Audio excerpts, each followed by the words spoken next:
ভেতরের আস্তরণ না খুলেই ছেঁড়া সেলাই ঠিক করার পদ্ধতি। ভেতর থেকে সুই দিয়ে সুতা টেনে বের করুন। ডান দিকে নিচের দিকে এবং সামান্য সামনে সেলাই করুন। সুতা টানুন, তারপর বাম দিকে নিচের দিকে এবং সামান্য সামনে সেলাই করুন। এই সেলাই পদ্ধতিটি পুনরাবৃত্তি করুন। সেলাইগুলো কাছাকাছি রাখুন। ডান এবং বাম সেলাইয়ের মধ্যে সামঞ্জস্য রাখুন। শেষ সেলাই নিশ্চিত করুন যে এটি সম্পূর্ণরূপে ভেতর দিয়ে যায়। সেলাইয়ের মাঝখান থেকে সুতা বের করুন। সুতাটি শক্ত করে টানুন যাতে এটি লুকিয়ে যায়। গিঁট বেঁধে তা সেলাইয়ের মধ্যে ঢুকিয়ে দিন। গিঁটটি সেলাইয়ের ভেতরেই লুকানো থাকবে।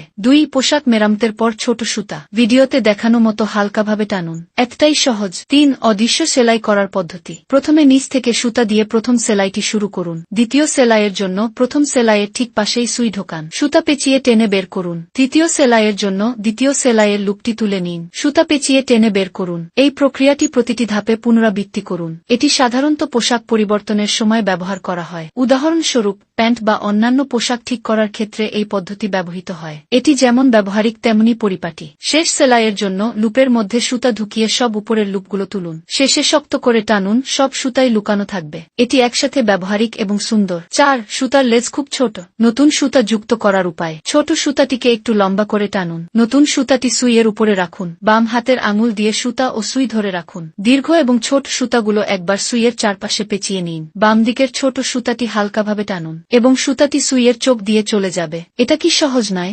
ডাউন জ্যাকেটের ছেঁড়া জায়গা মেরামত করার পদ্ধতি। প্রথমে ছেঁড়া অংশের ভেতরে একটি প্যাচ দিন। তারপর ভেতর থেকে বাইরে সেলাই করুন, অর্থাৎ নিচ থেকে উপরে সুই ঢুকিয়ে উপরের দিকে বের করুন। নিশ্চিত করুন যে সুইটি ভিতরের প্যাচের মধ্যে দিয়ে যাচ্ছে। ভালো কভারেজের জন্য মোটা সুতা ব্যবহার করুন। এটি ফ্যাব্রিকের ক্ষতিগ্রস্ত জায়গাটি সুন্দরভাবে ঢেকে দেবে। এভাবে সেলাই করতে থাকুন যতক্ষণ না পুরো ছেঁড়া অংশ বন্ধ হয়। শেষ সেলাইয়ের জন্য মাঝখানে সেলাই রাখুন। ডবল সুতায় পরিবর্তন করুন এবং পেঁচানোর জন্য সুই উল্টো করুন, অর্থাৎ নিচ থেকে উপরে এবং উপরে থেকে নিচে সেলাই করুন। এই পদ্ধতিটি বিছানার চাদর, সোফা বা কুশন ঠিক করতেও ব্যবহার করা যায়। চমৎকার নয় কি? আপনি কি নতুন কিছু শিখলেন?